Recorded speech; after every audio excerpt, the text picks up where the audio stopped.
Einar, fyrsti æfingarleikurinn, góður sigur en skipti kannski ekki alveg öllu máli á þessum tímapunkti? Nei, við erum ekki að elda til ykkur úrslit, bara svona að reyna að skerpa á okkur og vinna með einhverjum hluti sem við erum búin að vera að djöflast í síðustu vikur og margt gott í þessu. Ungu menninir fengu aðeins að spreyta sig og við sjáum nýjan erlenda leikmann, hann var bara nokkuð hress, ertu ekki ánægð með hans frammistöðu í dag?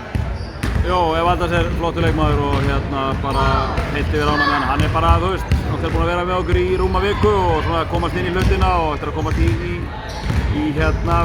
betra leikform eðlilega en bara mjög jákvæður handskap. Ég sá að Kanin er kominn á bekkinn hjá þér, hvenær kom hann? Hann lendi í morgun, þannig að nú fer bara helgin í að koma honum inn í hlutina og þá erum við svona alltaf verða full mannaði loksins. Mario leit bara vel út, hann bara nokkuð ferskur hérna meira á síðustu mínútunum, kemur vel undan sumri.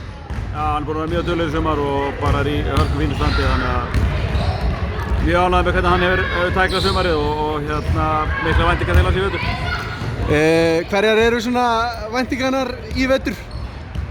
Það eru alltaf miklar í Njarðvík, það hefði bara gömul sagan í. Nei, við erum bara að fara í svaka deild sem að við erum að segja þetta ár eftir ár og við erum sterkari og sterkari og bara mikið barátta en það er svo langt í þetta þannig að nú bara höldum við okkar striki í ferli að undirbúa okkur fyrir fyrsta leik. Það er bara rétt tæpur mánuður í þetta, bara mikið til ykkur.